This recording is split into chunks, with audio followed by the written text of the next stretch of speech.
Welcome. I'm glad you're here. You can rest now. Tonight's first story is the tale of Orpheus, the poet who could charm the gods, but could not resist a single glance. There was once a man whose name echoed through every wooded glade and mountain cave, whose songs made even the gods pause in their wrath or joy, Orpheus, son of the muse Calliope and the Thracian king Aeagrus, though some whispered his true father was Apollo, god of music and light. From either lineage, Orpheus inherited something divine, a gift that was not merely art but power, a voice and lyre that could command the soul of the world itself. From the earliest age, Orpheus's melodies could coax the shyest birds from their nests, make the trees lean closer to listen, even stir the stones themselves to move. Beasts of the wild would gather around him in silent awe, lulled not by force but by the purity of sound and the haunting ache of his songs. And yet, for all his fame, Orpheus had but one true desire, Eurydice. She was no goddess, no celestial being, but a dryad, of earth and forest, rooted to the world more than any Olympian could understand. She danced beneath the sun-dappled canopy, laughter like running water, skin kissed by leaves and wind. When Orpheus saw her, everything he had ever sung became hollow. The world had been beautiful, yes, but now it had meaning. They wed beneath an open sky, with no temple roof to conceal the stars. Naiads and satyrs danced at their union, and Orpheus played until even the owls hushed their hoots. For a time, it was joy. Unshaken, sacred, real. But the fates are never idle. Not long after their wedding, as Eurydice wandered with her handmaids near a meadow's edge, a shadow stirred among the grasses. Aristeus, a minor god of agriculture and flocks, and like many immortals, driven more by desire than reason. He pursued her, not with love, but lust and entitlement. Eurydice fled. She ran through thickets and thorns, barefoot and breathless, until fate, always watching, placed a serpent in her path. It struck without warning, fangs sinking into her ankle like a whisper of death. The poison coursed quickly. She collapsed among flowers that would never again bloom. By the time Orpheus found her, she was already gone. The earth gave no answer to his cries. His fingers tore at the soil, at the sky, at the strings of his lyre. He sang her name into the silence until the stars themselves dimmed in mourning. But he would not let death keep her. With nothing but his lyre and grief, Orpheus descended. He traveled east, beyond the borders of Thrace, past rivers that bore no names, through caverns where even light grew afraid. There he found the entrance to the underworld, where the living should never go, a mouth in the rock, yawning black and cold. And he stepped through. No soul had ever dared enter Hades alive and returned unchanged. The air grew thick, not just with shadow, but with memory, the weight of all things lost. Phantoms whispered along the path, not in malice, but sorrow. Shades drifted like mist, drawn to the warmth of his life like moths to flame. Orpheus kept walking. He came to the shores of the Styx, the black river that separated the realms of life and death. Charon, the ferryman, rose from his seat with eyes like burnt coals, ready to refuse passage. But Orpheus said nothing. He played. A low note, drawn from the edge of breath, a vibration of such sorrow that the river stilled. Charon lowered his pole and let Orpheus board. No coin was demanded. Music, it seemed, could pay for more than flesh. And deeper still he went, past the gates of Cerberus, the three-headed hound of Hades. The beast snarled, muscles rippling, teeth glistening with blood and bone. But when Orpheus played, even Cerberus whimpered and lay down, lulled like a pup into slumber. Past the fields of asphodel, where ordinary souls wandered without memory, past the Elysian plains, glowing gold, where heroes slept in bliss, Orpheus reached the throne of Hades and Persephone. The god of death sat in stillness, skin pale as ash, crown of onyx, eyes unreadable. Persephone, queen of seasons, looked no less regal, though her gaze softened at the mortal who knelt, not in defiance, but in despair. Orpheus did not beg. He played. The song was not a plea, it was a memory. It sang of laughter beneath trees, of fingers interlaced in twilight, of whispers shared when the world slept. It sang of the day they met, and the morning after, and every breath between. It sang of absence, a love torn away not by betrayal or time, but cruel chance. As the final note trembled and died, the silence that followed was vast. Even Hades wept. Persephone's eyes glistened like dew on dead petals. Hades spoke, his voice deep as earth shifting. "You may take her," he said, "but only on one condition." Orpheus listened. "You must walk before her. She will follow. You may not turn, not once, not until you both stand beneath the sun once more. If you look back, she is lost to you. Forever." The musician nodded. And so began the ascent. Orpheus walked, steps slow and deliberate, heart hammering with every sound behind him.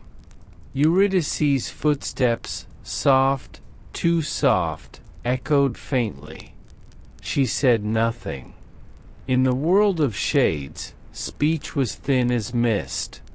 But he knew she was there. He felt her presence behind him like warmth on the back of his neck. Yet doubt is the cruelest of companions. Each step gnawed at him. What if she stumbled? What if she no longer followed? What if it had all been a trick? The light grew brighter. The tunnel narrowed. The smell of life returned, earth and air, the scent of grass and rain. He stepped onto the threshold of the living world. And in that final moment, with sunlight spilling across his shoulders, silence fell behind him. He turned.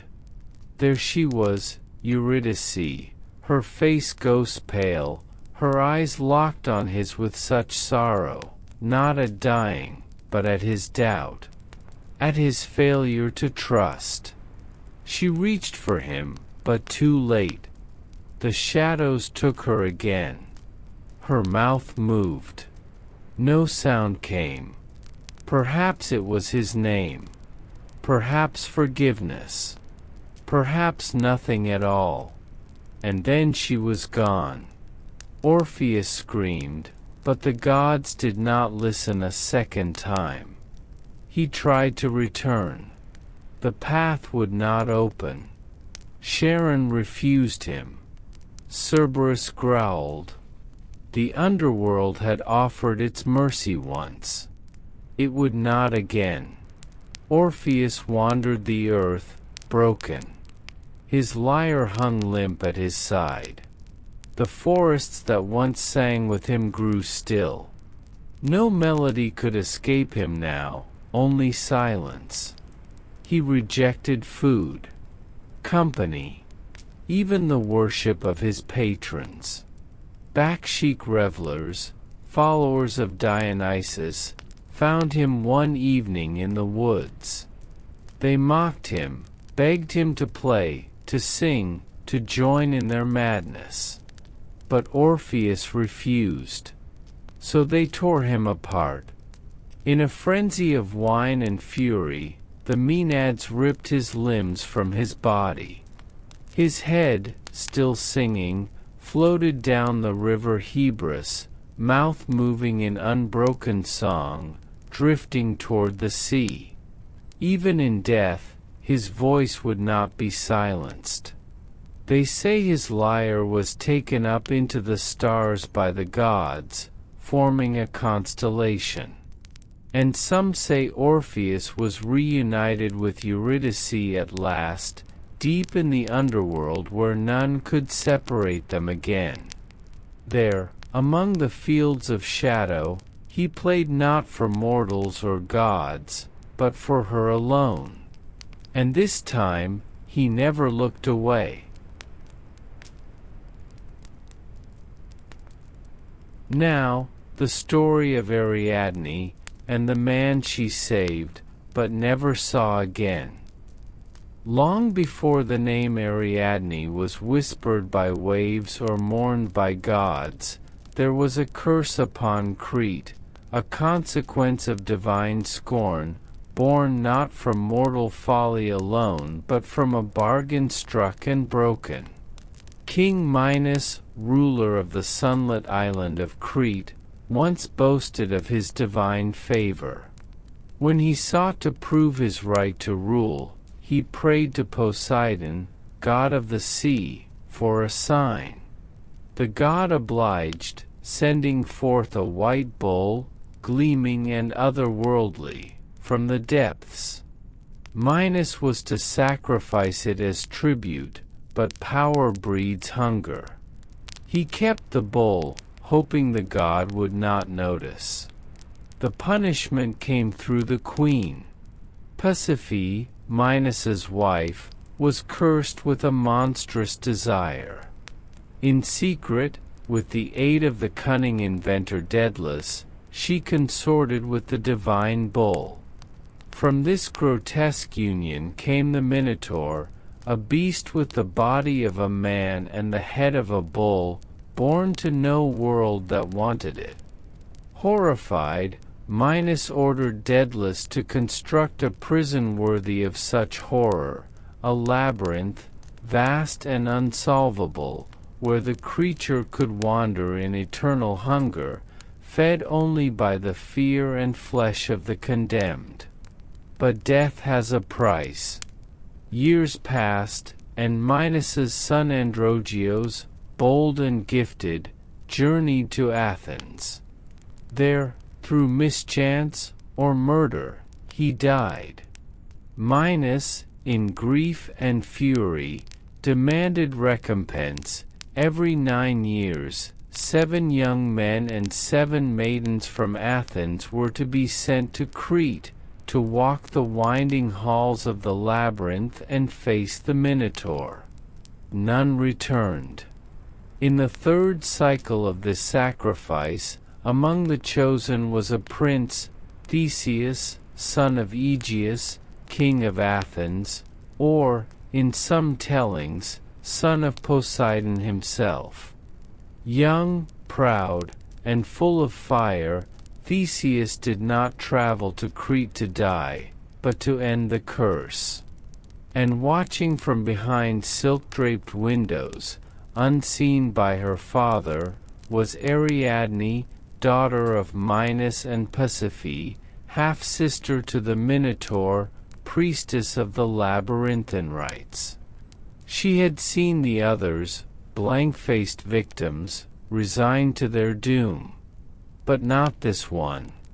Theseus stood tall even in chains, his eyes lit not by fear but purpose. She watched him, and something shifted. That night, Ariadne sought him in secret. The corridors of Knossos were familiar to her, full of incense and whispering torches. She found him in the prison chamber where the chosen awaited slaughter. They spoke, not long, but long enough. She told him of the labyrinth's living maze, how its paths shifted subtly with time, how its walls drank sound, how no one found the center twice.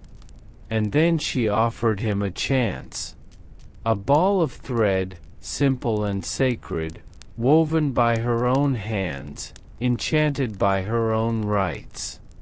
He was to tie it at the entrance and unspool it as he went, so that, should he survive, he could find his way back. In return, she asked only one thing. Take me with you. Not out of love, though love, or the hope of it, bloomed quick, but for freedom. Ariadne, for all her silks and titles, was no more free than the beast below. She had grown up in a palace lined with dread, her family steeped in silence and lies. Her mother, mad with shame. Her father, ruled by wrath. Her brother, a monster whose cries haunted the night. She would not remain. Theseus agreed. Whether for gratitude or desire, he promised. And promises, in myth, are never idle things. At dawn, the chosen were led to the labyrinth's maw. The gates shut behind them, and all light vanished. Theseus led them forward, thread in hand, senses honed. The labyrinth breathed like a beast. Walls shifted when unlooked upon. Echoes deceived. Noises came from places no voice had reason to be. And then, the heart. The Minotaur stood waiting, reeking of blood, its great horns gouging the low ceiling. It charged without roar, fury incarnate. The battle was brutal, not heroic. There was no elegance, no clever trap, only strength and desperation. Theseus fought like a man who knew the cost of failure. When the beast fell, the silence was unnatural. He retraced his path by thread, led the survivors out, and found Ariadne waiting at the harbor.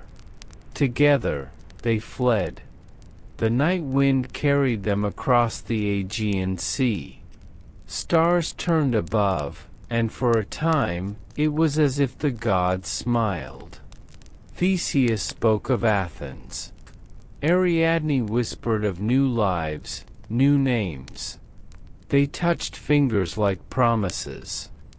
They reached the island of Naxos, a place wild with olive groves and crag-toothed cliffs, where the waves sang against hollow stone.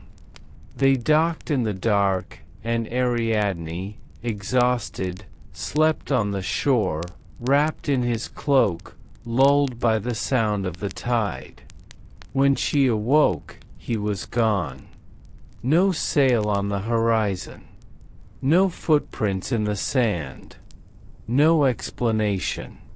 No farewell. Only emptiness. Why he left her remains debated even among the gods. Some say Athena came to Theseus in the night, commanding him to leave her behind, for she was destined for another. Others claim fear, that Theseus saw in Ariadne the bloodline of monsters and turned from her as one turns from fate. Or perhaps it was simpler. Perhaps he forgot the weight of his words, as heroes often do, once the battle is won. Regardless, he left her. Ariadne, daughter of kings, savior of heroes, woke alone beneath a rising sun, the sea mocking her with its shimmer. She screamed. But the island was not silent. From the trees, from the caves, from the deep groves of Naxos, something stirred. The god came to her not as thunder or beast, but as intoxication, Dionysus, lord of wine, of madness, of the wild edge where civilization ends. He found her weeping and asked no questions. He knew the scent of betrayal. He lifted her chin. And when he looked at her, she did not see pity, only recognition. She had been priestess of tangled paths, daughter of labyrinthine blood. She had stood in the shadow of monsters and fathers alike. She had given her soul to a man who saw only the path ahead. And now she stood at the edge of everything, abandoned, yes, but not broken. Dionysus took her hand and crowned her not with gold, but with stars. He made her his wife, not in chains or duty, but in wildness. With him, she danced through groves soaked in wine and moonlight. She became a goddess not by birthright, but by transformation. Ariadne shed her mortal name. Her wedding crown, spun from golden vine, was cast into the heavens, becoming the constellation Corona Borealis, a reminder not of loss, but rebirth. As for Theseus, he returned to Athens, but in his grief or guilt, he forgot to change the sails from black to white. His father, King Aegeus, watching from the cliffs, saw the black sails and thought his son was dead. He hurled himself into the sea. That sea bears his name still, the Aegean, a quiet grave of kings and regrets. So ends the tale of Ariadne and Theseus. She, forgotten by the hero, rose to divinity. He, celebrated as hero, returned to ashes. And somewhere, beneath the stars, the crown of the forsaken still glitters. Last story is about Psyche, and the god who could not let her see his face. There was once a girl whose beauty unraveled worship itself. Her name was Psyche, daughter of a mortal king and queen, but no mere princess. Her beauty was such that people ceased their offerings to Aphrodite, goddess of love, and instead turned to her. Garlands once draped before marble statues now adorned Psyche's path. Songs once sung to the foam-born goddess were now whispered in awe when Psyche passed. She did not seek it. She did not claim divinity. But envy, like smoke, needs no invitation to spread. High on Olympus, Aphrodite watched her temples empty. Her altars cold. Her name faded on mortal lips. And her fury was exquisite. One evening, she summoned her son, Eros, the golden-haired god of desire, born of shadow and silk, whose arrows dictated the course of human longing. He came, wings trailing dust of dreams, his eyes half-lidded with mischief. "I have a task," she said, "for your hands alone." She told him of Psyche, of her mortal beauty, her stolen praise. She bade him go to her in secret, pierce her heart with his arrow, and make her fall madly in love with the lowest of creatures, a deformed beast, a beggar, something unworthy. Eros listened. But when he came to her chamber, veiled in night, he saw her sleeping. and that was the end of his task.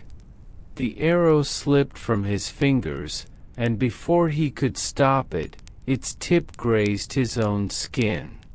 And so the god of desire, he who bent the hearts of others, was undone by his own magic. In that moment, he loved her. Not as one loves a flame or a song, but with the helpless surrender of a god who had never known longing. He vanished before she could wake. But he would not leave her to the whims of Olympus. Meanwhile, Psyche's beauty brought her no joy. Her sisters were married to princes, she remained untouched. Men worshipped her, but none dared claim her, afraid, perhaps, that to touch her was to offend the gods themselves, or that she belonged not to them, but to some greater fate. Her father, fearing a curse, sought guidance from the oracle of Apollo. The prophecy was chilling. Dress her in funeral garb. Lead her to the peak of the crag. There, a beast waits to claim her, not in hatred, but as his destined bride. They obeyed. Psyche said nothing. She climbed the mountain alone, winds tearing at her gown, her heart stilled not by courage but a kind of detached acceptance. She was no longer a girl. She was an offering. At the summit, she closed her eyes, and waited. But no beast came. Instead, a gentle wind, Zephyrus, the west wind himself, lifted her like a petal and carried her away. She awoke in a place beyond mortal imagining. A palace of glass and gold, surrounded by endless gardens. Fountains sang to themselves.